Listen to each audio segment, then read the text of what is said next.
So I'm going to start with a few questions from me, and then open to the floor to all of you.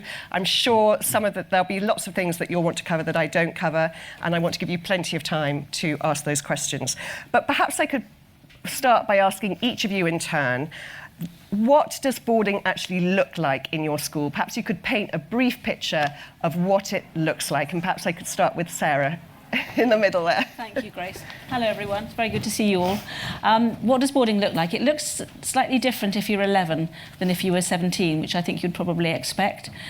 So for our little boarders, I know if you've got children below 11, you don't think of 11-year-olds as little, but within the framework of my school, they're the little ones. They join us at 11, and they can choose between 3 nights boarding or weekly boarding or full boarding, depending on how ready they are to board and how ready the parents are, to be honest, for them to board. And what that enables us to do is to ensure that they encounter boarding confidently and happily. So they are never alone. They've always got people around them. There are lots of things going on. And they're also in the same wonderful big garden within Oundle with our day children of the same age. So they make really good friends with children who live locally and who they'll go into the senior part of the school with together. And that's where boarding becomes more traditional, as it were. So if you are boarding from year 9 onwards, what that looks like is that for every 3 weeks or so you have a break of one kind or another, but for those 3 weeks you're in school. Now, parents come to us, which is wonderful, so I see more parents actually in my boarding school than I would do sometimes in a more weekly boarding school, because the parents come to us to watch matches, come to chapel, take their children out for lunch with their friends, those kinds of things. So for an 11-year-old it looks like different depending on what you want. 13-year-old it looks pretty similar, so you're with your friends in your house all the time, you're never alone. You haven't got that spectre of children finishing chapel maybe on a Sunday and being one of 2 people in their boarding house left because they can't go home, so everyone's there. So many things happen at the weekend. It's such an intrinsic part of the education that the children encounter. They love it. They know they're not very far away from a break of some kind. And then by the time you get to the 6th form, you'll be joined by other people who join the school in the 6th form. And you're then really taking on leadership roles. You're the big brothers and sisters in the boarding houses. You're taking on responsibility within the boarding houses, responsibility within the school. You're looking out for the little ones when they join. You're explaining the way in which things work as a child to a child, a pupil to a pupil, rather than adult to a pupil. So boarding looks different depending on where you are. I think from a parental perspective, maybe where you're standing at the moment, particularly if boarding isn't something that you're used to. I wasn't. I went to a state school. Boarding was new to me until I worked in a boarding school. So if you're looking at it from a perspective of not being familiar with it, it looks possibly a bit weird. Why would you do that? And I suppose what I'm saying to you is, from a child's perspective, boarding is just brilliant. One of the many, many heartbreaks of parenthood is, and I speak from experience, is recognising that your 11 and 12-year-old son or daughter doesn't really want to be with you. They want to be with their friends. And boarding just gives them that in a safe environment. And as they go through the interesting years of 14, 15, you know where they are at the weekend. They're with us, and we're looking after them. So boarding from your perspective might look familiar, might look weird. From a pupil's perspective, I would say it always looks like my friends. That's what boarding looks like to them. That's very encouraging. And obviously, Dominic, at Lancing, the boarding probably looks... There's so many different kinds of boarding, so many different kinds of boarding school. Lancing's obviously a very different school from Oundle. Can you clarify any of those differences? So, it's quasi-familial, and I think there's lots of echoes, I would suggest, across all 3 of us. That sense of people being known, that you're trusting us in a setup in which the house system really matters. So you will have contact with me, and in my school we're big enough to have incredible facilities but small enough for everybody to be properly known. That kind of flows out from me through the pastoral teams and into the houses, so that people have their community within the community. And that really, really matters. It's not the sort of place where people will play sport for their school and go and sort of die for their house, which is sort of maybe a kind of myth that some places have still going. But what you get is a sense that from 8:15 sort of time, all the way through to mid-afternoon when lessons finish, and then there's a co-curricular timetable. The days are really rich and full. Things shift into a different mode. Lots of day children are still around till sort of 9 o'clock as well with the boarders. And then maybe the difference between being a day student and a boarding student at Lancing for lots of them is that the day students go home to go to bed, and then they whoosh back in the morning to get stuck in exactly the same way that Sarah's described, which is there's loads and loads going on. We also have weekend breaks every 3 weeks when everyone goes off to get a rest. That's the staff as well as the children, because the routine is really, really full. But actually there's perhaps a little bit more of a kind of blend of flexibility for us in that some people stay all through the weekend after their activities and matches finishes on a Saturday. And we change to a slightly different, more domestic mode, I would say. We've still got hundreds of people who are there. Some people come back, and lots of people would say come back to London or elsewhere. It's a bit further away from the school. They might bring friends home with them. So that's one of the interesting things that can happen, is that the friendships that develop in school can be enriched by actually having a chilled out weekend at home. One of the advantages of boarding, by the way, and I think this is really important for those of you thinking about that kind of weekly run to and from London, is that really, if it's working, you will not have the Sunday night homework horrors, because actually it will all be being done in school. So when they are back with you, they're properly back with you for time that's kind of rich and without that stress and strain. Well, that sounds very attractive to me as a parent. Simon, can you expand on that a little bit, and the experience at Royal Hospital School, but also particularly, Dominic mentioned houses, which is something which perhaps some of our audience aren't necessarily familiar with. Well, certainly I can speak in terms of the Royal Hospital School. We have a very sort of similar approach into much of what Sarah and Dominic have talked about, but I think the thing that I would say about RHS is that it's sort of in stages, the boarding. We have what we call a landing house. It's a year 7 house where the pupils join, and they are both all together, both as day and as boarding, boys and girls on different wings. But it's really important that year group, when they come, they form those friendships. And one of the greatest joys is at this time of the year, seeing those people who've been with us for 7 years, right from the beginning, and how those friendships form over that period of time. They form really, really strong friendships over those 7 years. And I think a lot of that comes because they start their journey at RHS all together in one house. Now, at Royal Hospital School, we then move into the co-ed element of it, where they are in separate boys' and girls' houses, which go from years 8 to 12. And those are very much like the boarding houses you'd find in most schools. They're designed to look after the needs of those children through some pretty interesting periods of time as they go from being sort of 12 through to 17. They're formative years, but they also can have those challenges. So there's a high focus, a pastoral focus on supporting those boys and girls in those houses with their particular needs. And then we come back together in a year 13 house. It's a 13 house that was designed on the principles of a university halls of residence. And the whole idea is to try and treat them in a way that prepares them to go on to university or beyond, and to have a degree of independence. And it's really, it's a wonderfully designed house in that it has the girls on one side, the boys on the other, the social space, and the kitchens and the laundries and everything else that they can use in the middle that prepares them to go on and live more independently. But it's also that side when they all come back together again. And it is, I come back to that point, those friendships they forge, so important, that carry them on beyond RHS as well. I think in terms of the ethos of the school, it is firmly a boarding school. And whilst we are 55% boarding, the reality is that the day pupils also experience from that very strong boarding ethos. And what we see is a number of the pupils who start as day pupils then migrate and become boarders by the time they get to year 13. As Sarah says, they want to spend more time with their friends than they do with their parents. And so I think that's something that we see as they develop through the school. And I think also what the big thing that comes back is that many day pupils feel there's wasted time. There's wasted time in commuting, whether it's sitting on a train or being on a coach. Some of them can sit up to 2.5 hours, 3 hours on a coach getting to a school, and they'd rather have that time in school, using it constructively, being productive with their use of time. And so that's a big draw for many of the pupils as they migrate from being day pupils, possibly to being 3 night boarders, that sort of flexibility to the weekly boarding. So it's a very, very strong sort of pull.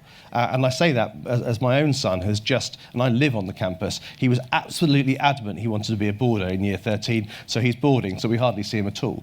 But that's the strength of pull, the magnetism towards that experience at the top of the school. That's very interesting, the point you made there at the end, Simon, about a child perhaps who's adamant about becoming a boarder and desperately wants to be a boarder. Now, obviously, a lot of parents here won't have that child who's so clearly, obviously, made for boarding. What kind of...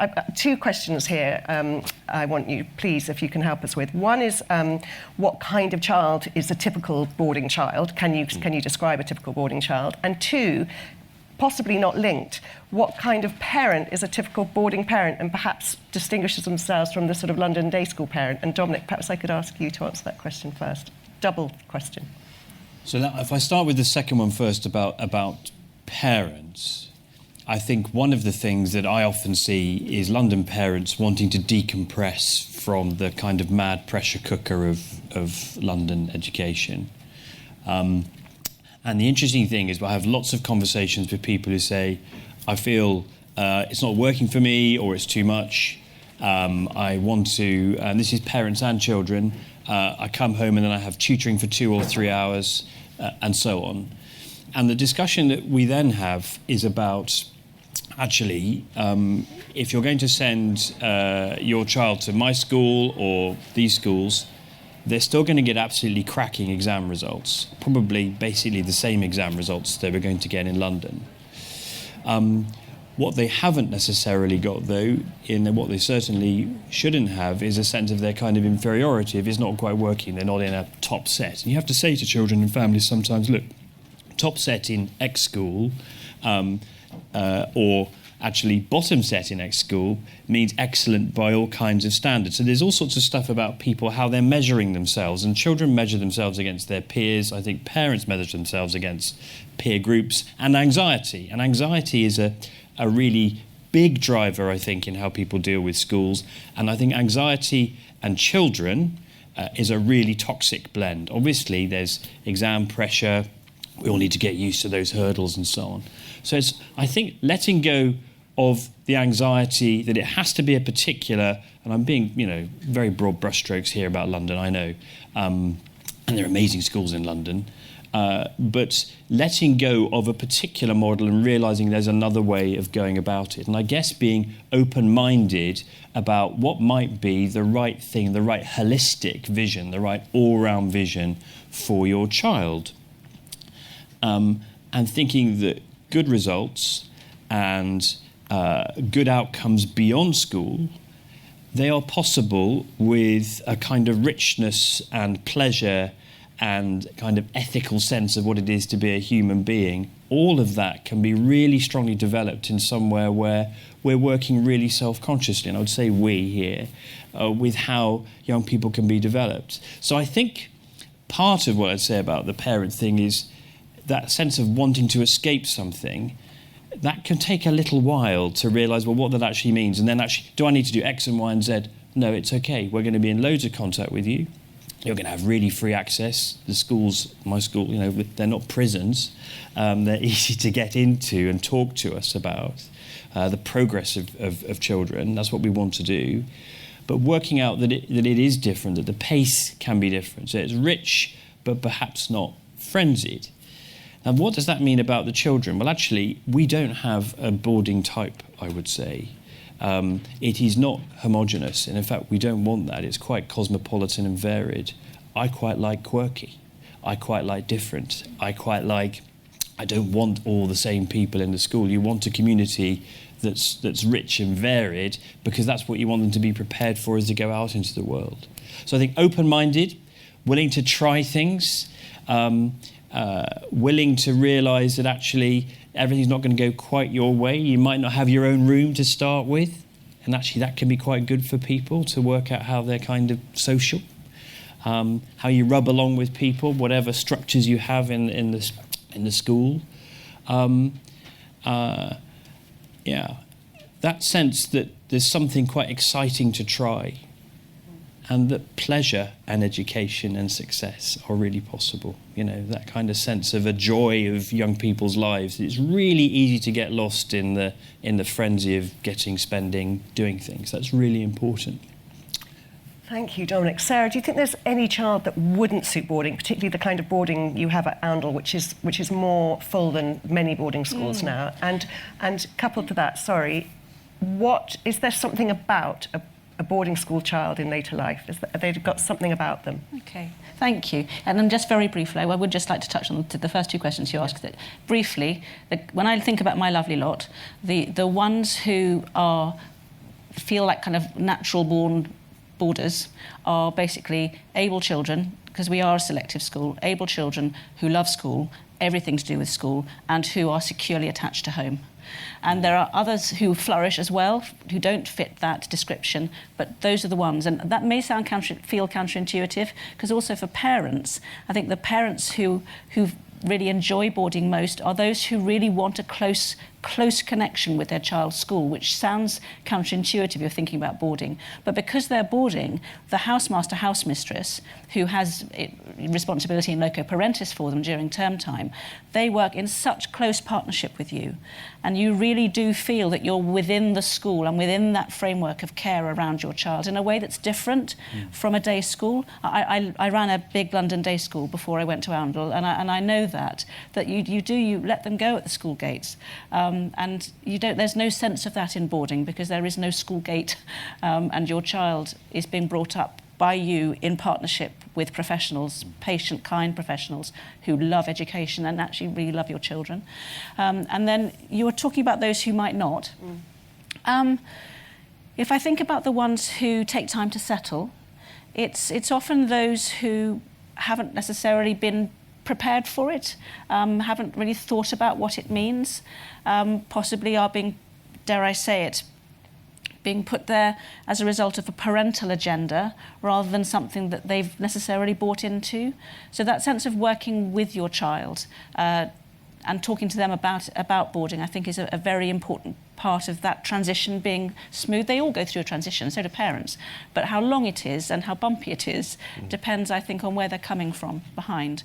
And boarders in later life, as I say, I'm not a boarder. It does seem to me in my adult life that you're never very far away from an Oundelian. And if you do find an Oundelian, you'll find 2 or 3 others quite close by, because the friendships that they have forged in school sustain them throughout their lives. And they are always really decent, grounded people, great company. Modest but aspirational. Those are the peoples I've met. And I think boarders, well, I think we're getting into stereotypes here, aren't we? But what we are led to believe is that those who have boarded at school are better prepared for university life, that they've lived away from home, for example. I'm not sure that's always true.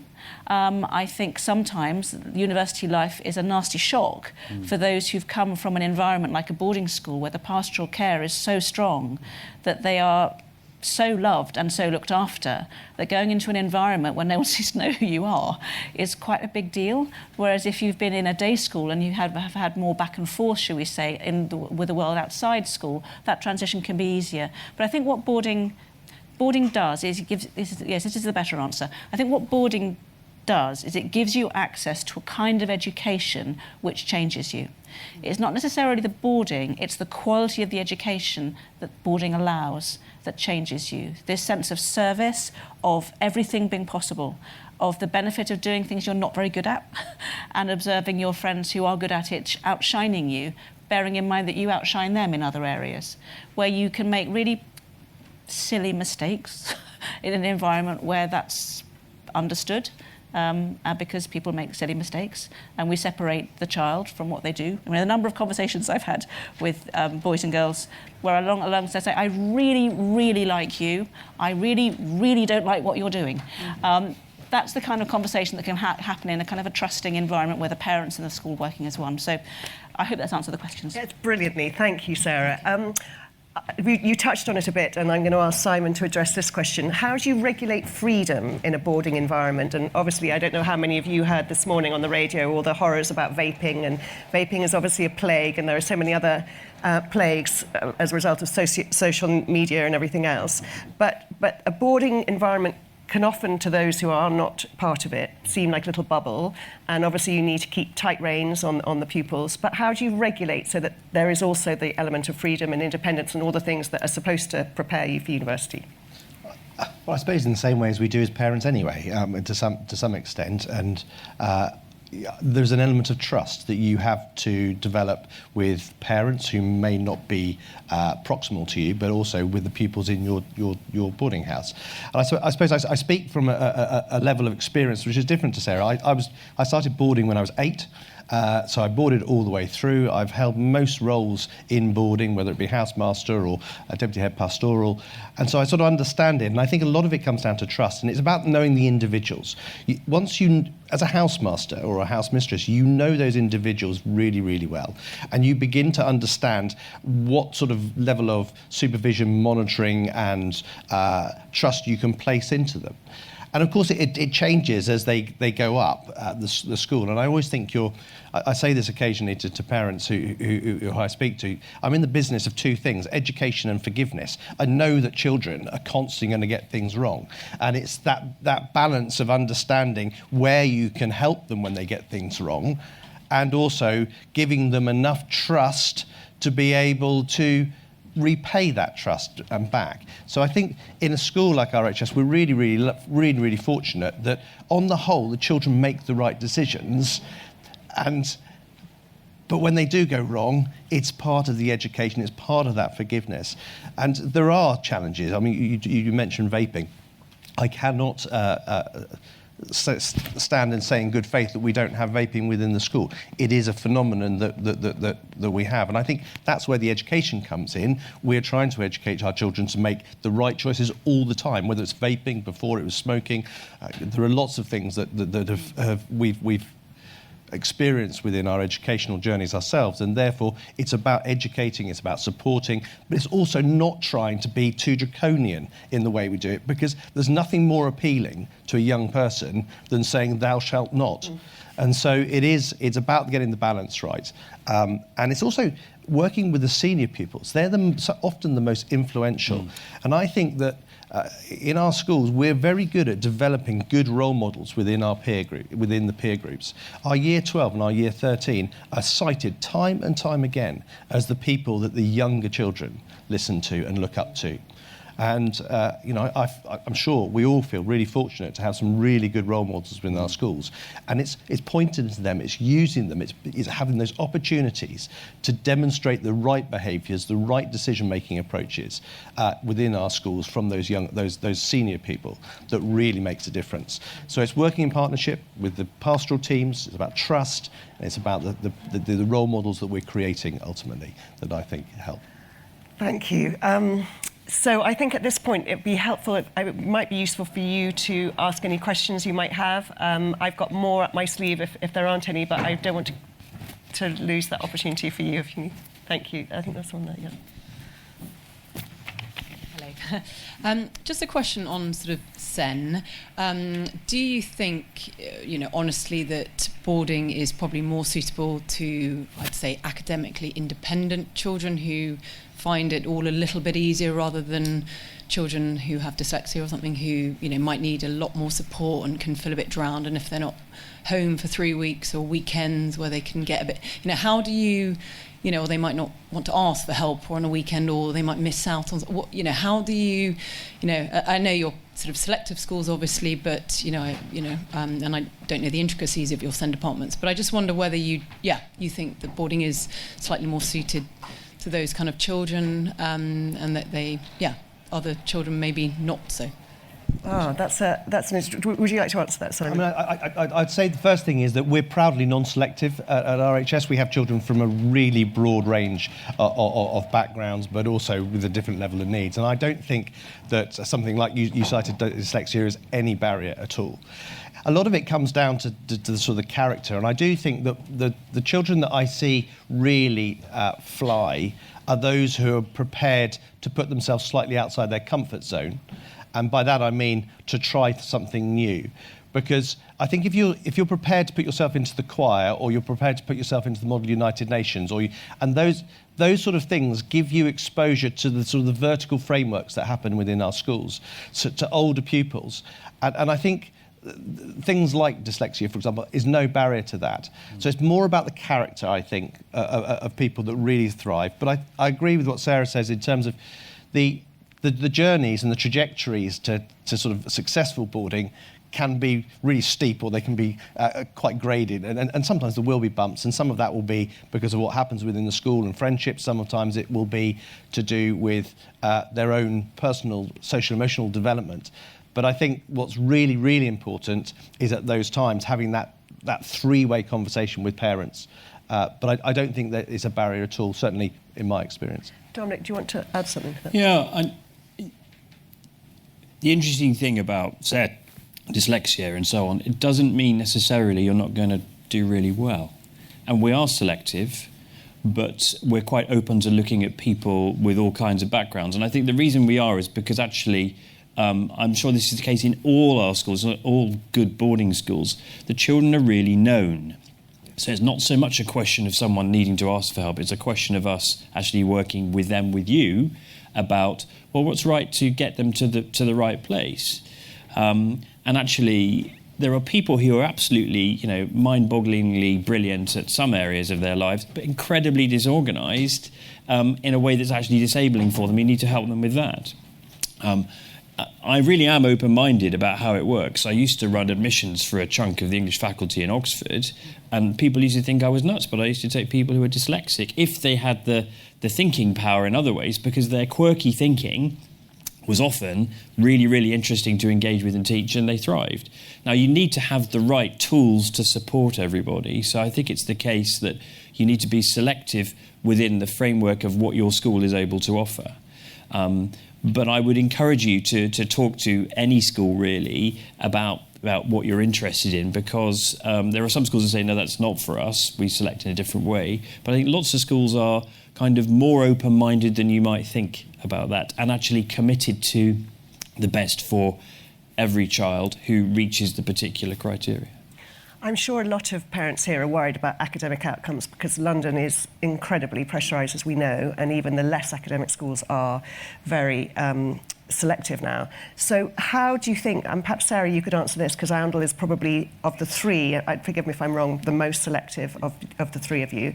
How do you think you sit in relation to the other London schools, and for these parents perhaps worrying about, particular educational needs or anything like that? Yes, absolutely. We are selective. It's not a hothouse by any means, and we don't expect our children to be fully formed alphas by the time they reach year 7, 8 or 9. In common entrance speak, which very few of your schools will do, we're looking at kind of children getting between 60 and 70% at that stage in year 8. But what I would say is that the admissions process is a very extended and nuanced and careful process, and it does depend upon building relationships with you as parents and getting to know your children. So by the time we get to any kind of assessment, it's almost kind of taken in its stride.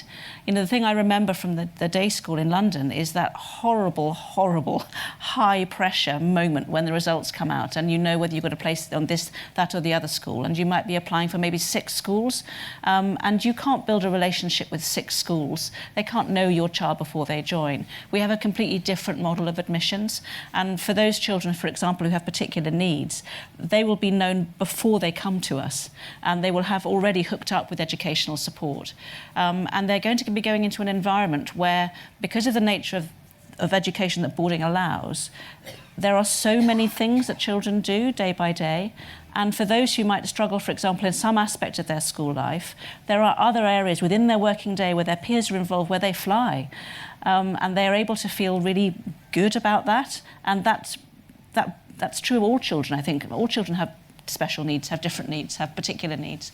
It's not a hot house by any means. The children really, really grow. If I look at my list of scholars who come in at year 9 and I compare it with the Oxbridge outcomes 5 years later, sort of 10% of the upper sixth will go to Oxford or Cambridge at the moment, or increasingly Ivy League universities in the States.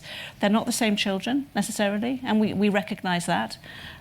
So I would say that for children who have particular needs, the boarding environment can actually suit them really well. You asked a particular question about prep time, in the homework time, who's going to be around to help them? If they were at home, I'd be there, I could help them. In the boarding houses, each teacher in the school is a tutor in a boarding house. So they have a group of 10 children, 2 in each year group, and they stay with them throughout their time in the school. And they have lunch with the children once a week in house. They're on duty once a week in house. So every night in house during prep, there are members of staff around. So there are adults there for them to talk to. They're the older boys and girls who may indeed themselves have found workarounds for some of the issues that they have and can help them. So they're actually less alone with their prep than they would be otherwise. Are there any other questions?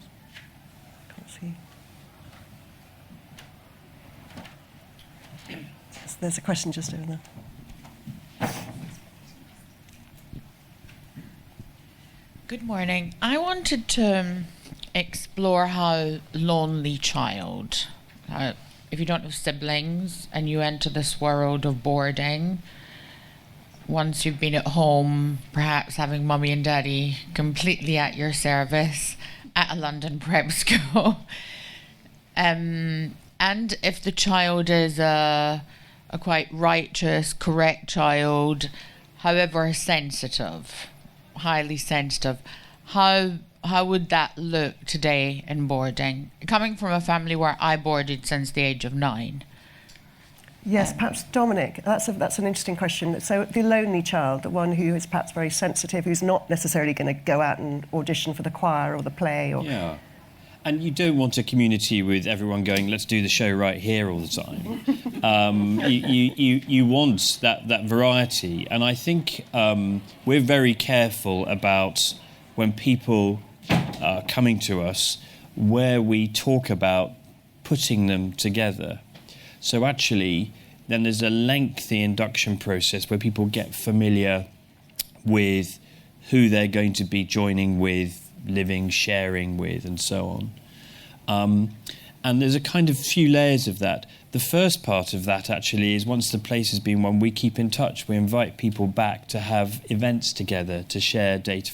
First of all, parents, and then children too, sharing information and getting to know each other. And I think that sense of trying not to overwhelm, but be clear that, your friends are there and around you and kind of nurtured to support. There isn't one, I really do believe there isn't a single shape of child that's going to work for, but a lonely child is going to have lots of access in this sort of environment to lots of other children who may be quite alike, quite not alike as well. And in my school, it's quite cosmopolitan. There are people from 40 different nations in the school, predominantly people from the UK. But actually, there's that sense of people learning to live and work together and form relationships which are increasingly sort of warm and strong. And quite often, that kind of sense of being isolated is something that you don't, you can feel lonely in a crowd, I guess, but we work really hard in the pastoral systems that exist, in small groups, larger groups, and so on, to make everybody feel, whatever their kind of particular sense of character, really welcome. It is not something where, Sarah talked about alpha people, and I think we all have those in our schools, but the alphas aren't necessarily the ones who are really alpha in as much as they're not the winners of school, the winners of life. And quite often, it's those quiet, potentially a bit lonely to start with. They spread their wings and they're the ones who actually really think, gosh, I can do this. This kind of social environment is something that's mine. And I think in all our schools, I bet you it's the case that people leave, certainly it is at Lancing, it's their school. And it's their school in very, very different ways. Straight after this, I'm going to zip off into the centre of town and talk to about 50 old boys, all of whom are aged 80 or over, and I know that they were all very, very different. And some of them were exactly, only boys, and then it was all boys at this stage. We're fully mixed now. They loved it because it was where they found that space to be themselves and to enjoy who they were and modulate and change. I think one of the encouraging things that's come out today is the fact that the boarding school staff seem to know their children so well, and perhaps a lonely child in an independent day school would be as lonely there as they would in a boarding school, in fact more lonely, because they don't have that same hands-on knowledge. Is rising from that question, is there a particular age for a child who is perhaps a bit more introverted? Is there a kind of optimum time to start boarding, would you say, in any of your particular schools? Simon, perhaps where you've got such an array of different types of boarders, would there be a solution for that sort of? I think it all comes down to I come back to that point of character, really, rather than age, and where they are in their sort of social emotional development.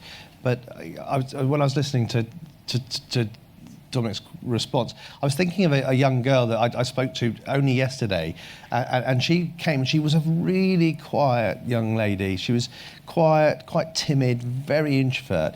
And I remember very early on, she just needed to get out of the boarding house occasionally. And I think we're all blessed with having amazing sites with lots of space. And I joke sometimes, if we spread our children out, they'd have 1/4 of an acre each. But the reality is that finding space is also something that we all need. I think space is such a luxury for our children. And certainly as a parent of 3 children, my children have really loved the fact that they can go out and they can find space sometimes when they're frustrated. And I think the same happens in the boarding houses. And Charlotte, this young lady, she's now in the 6th form, there's a post that she used to go and stand and sort of lean on. And I used to see her there. She used to be sort of looking out over the River Store. And I think finding space and time for yourself is something that some children need. And sometimes those sort of slightly lonely or only children. And I think that's fine. And I think that we recognise that in our schools. It's not all extroverts. There's a real balance, and we're all somewhere on that spectrum. Some of us are more introverted, but can put the extroverted front on. And I think, there's that dimension that we recognise because we see it in ourselves, we see it in our partners, we see it in our staff as well. So I think it's certainly not a monoculture at all. Are there any other questions from the floor? Can't see. No? Yes, one over there.